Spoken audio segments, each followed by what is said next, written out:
¿Qué tal? Hoy nos vamos a meter de lleno en un pasaje fascinante de la Biblia, Efesios capítulo 4. Y créanme, esto no es pura teoría, son instrucciones súper prácticas pensadas para transformar de verdad la vida. Así que, arranquemos. Para empezar, quiero que tengamos en mente una pregunta clave que va a ser nuestra guía en todo este recorrido.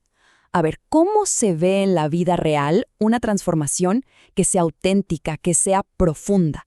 El texto que vamos a analizar hoy busca justamente responder a eso, pero no con ideas abstractas, sino con cosas muy concretas. Bien, este va a ser nuestro mapa del tesoro, por así decirlo. Primero, vamos a hablar de una vida en contraste. Después, vamos a dibujar un retrato de lo que se conoce como el viejo ser. Luego exploraremos cómo es el proceso de transformación. Veremos ejemplos prácticos de esta nueva vida y, al final, la pregunta del millón. ¿Cuál es el motor que mueve todo este cambio? Ok, el punto de partida de todo este pasaje es una idea que, la verdad, es bastante radical.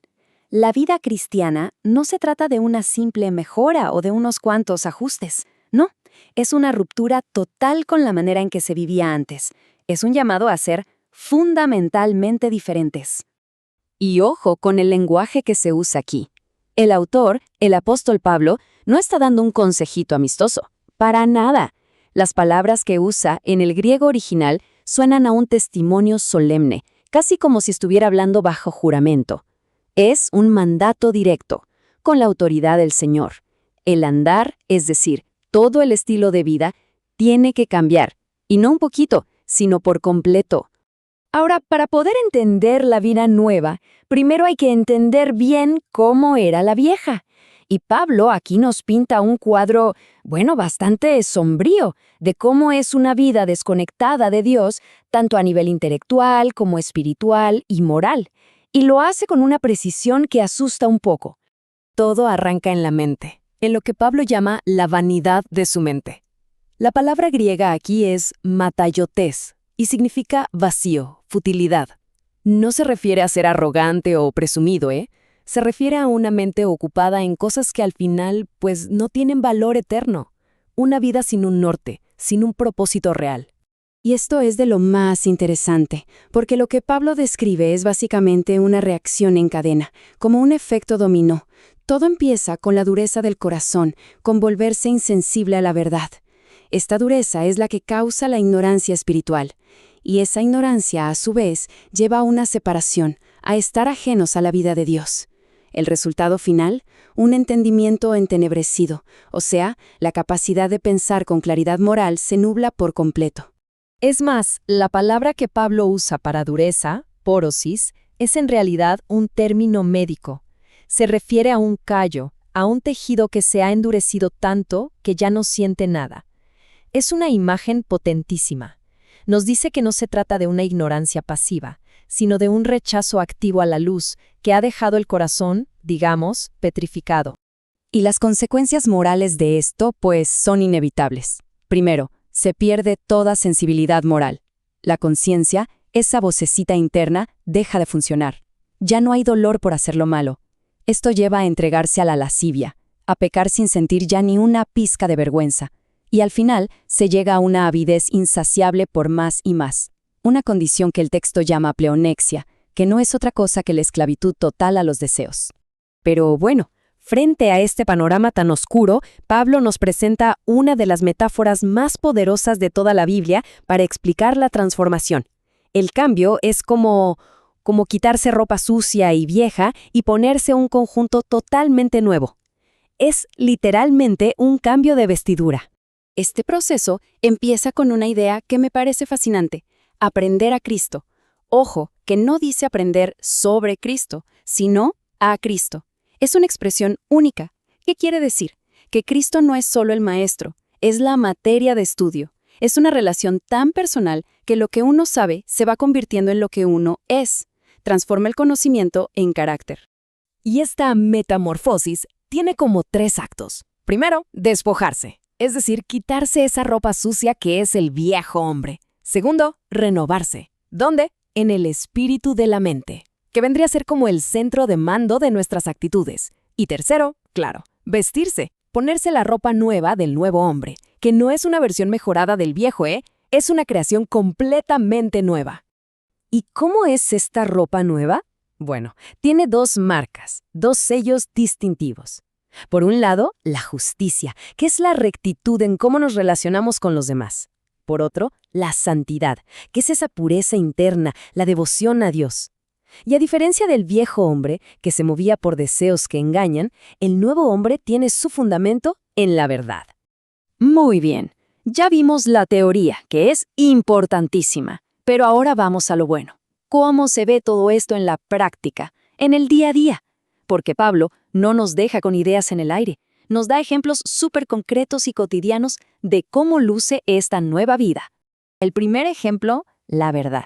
Pero la razón que da es alucinante. No dice digan la verdad porque es lo correcto y punto. No, dice, porque somos miembros los unos de los otros. Una mentira dentro de la comunidad es como si el ojo le mintiera al cerebro sobre dónde está el escalón. Todo el cuerpo se va a tropezar. Es una idea de unidad súper poderosa.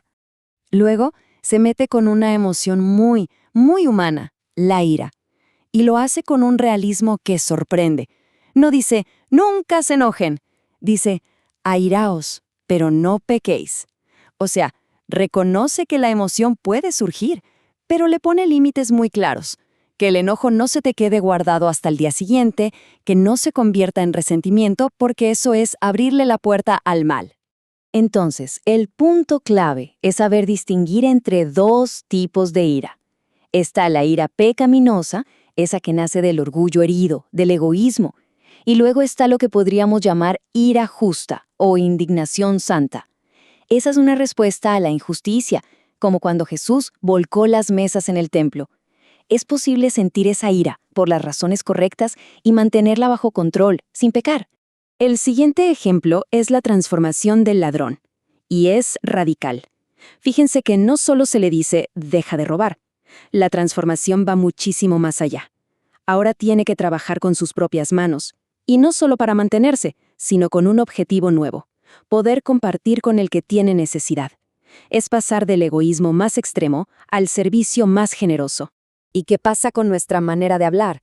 Pablo usa una imagen muy gráfica: la fruta podrida. Así son las palabras corrompidas. En su lugar, nos da un filtro de 3 partes para todo lo que sale de nuestra boca. Primero, ¿esto edifica a la otra persona? Segundo, ¿es oportuno? ¿Responde a una necesidad real del momento? Y tercero, imparte gracia, o sea, ¿es como un regalo para quien escucha? Hemos visto el qué y el cómo de la transformación, pero nos falta la pregunta más importante de todas: el por qué. ¿Cuál es la motivación? ¿Cuál es ese motor que impulsa un cambio tan radical, tan exigente? Y aquí la cosa se pone increíblemente personal, muy profunda. Pablo nos recuerda que nuestros actos, nuestras palabras feas, nuestras mentiras, no solo lastiman a otras personas. Hay algo más: entristecen al Espíritu Santo de Dios, que vive en nosotros. El pecado, entonces, no es solo romper una regla, es herir una relación. Y todo esto nos lleva al gran intercambio final. Pablo básicamente resume todo el pasaje en esta tabla. Por un lado, la ropa que hay que quitarse, la vieja: amargura, enojo, ira, gritería, calumnia y toda malicia. Y por el otro, la ropa nueva que hay que ponerse: amabilidad, compasión y, la joya de la corona, el perdón mutuo. Y aquí está. Este es el motor de todo, la razón final. ¿Por qué perdonar? ¿Cuál es la medida? La respuesta es tan sencilla como abrumadora. Perdonamos a otros de la misma manera que Dios nos perdonó a nosotros en Cristo. Nuestro perdón es solo un eco, una consecuencia del perdón inmenso que ya hemos recibido. Así que, para terminar, volvamos a la metáfora del principio. Si esta transformación no es solo una idea bonita, sino una práctica diaria, una ropa que uno elige ponerse cada mañana, la pregunta que nos queda en el aire para reflexionar es: ¿qué ropa es la que está definiendo nuestro día a día?